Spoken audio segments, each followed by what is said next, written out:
The Seine glistens beneath the autumn light. On Sunday, the 19th of October, 2025, 9:30 a.m. in Paris. A white van creeps along the Quai François Mitterrand. A mechanical lift rises silently to a second-floor balcony of the Louvre. Inside, visitors sip coffee, glide past glass displays. 4 men dressed like workers step into history's vault. Within minutes, 8 imperial jewels worn by queens and emperors vanish, and a grand museum is left exposed.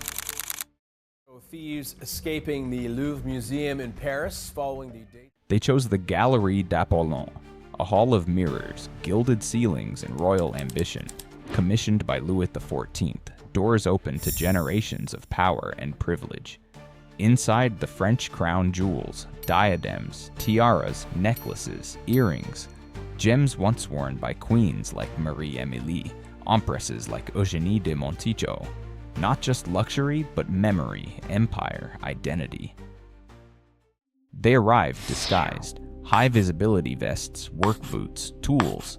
The truck rented earlier for furniture removal. The lift concealed in plain sight.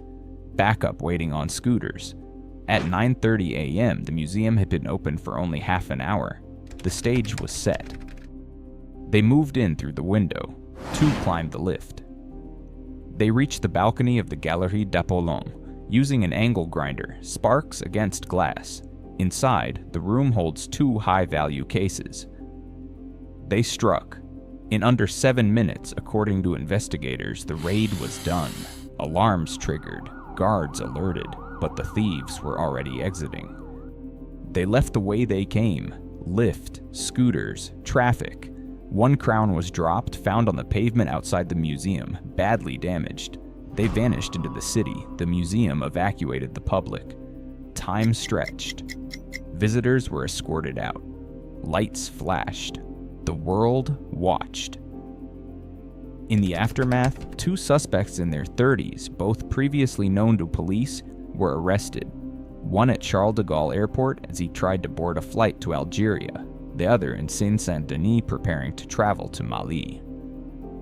Meanwhile, the Musée du Louvre quietly transferred many of its remaining crown jewels to the vaults of Banque de France as a precautionary measure. 8 objects, each with the story etched in gold, were stolen. The estimated value, 88 million euros, yet the greater loss is heritage. More than 100 investigators mobilized. CCTV reviewed. Escape route traced, hypothesis, an organized crime job, perhaps commissioned by a private collector. The museum director admitted failures, camera blind spots, particularly the window used by the thieves. The minister called it an attack on the memory of the Republic. Time is ticking. Experts warn that within 24 to 48 hours, the jewels could be dismantled and sold overseas. Investigators face another risk. The early public disclosure of arrests may hamper the ongoing investigation. This isn't just a theft, it's a message. If the Louvre falls short, what stands? Museums across France began reviewing security, locked doors, cameras, fences. Visitors resumed, but the glass pyramid felt different. The story shifts, from admiring art to asking who watches the guardians.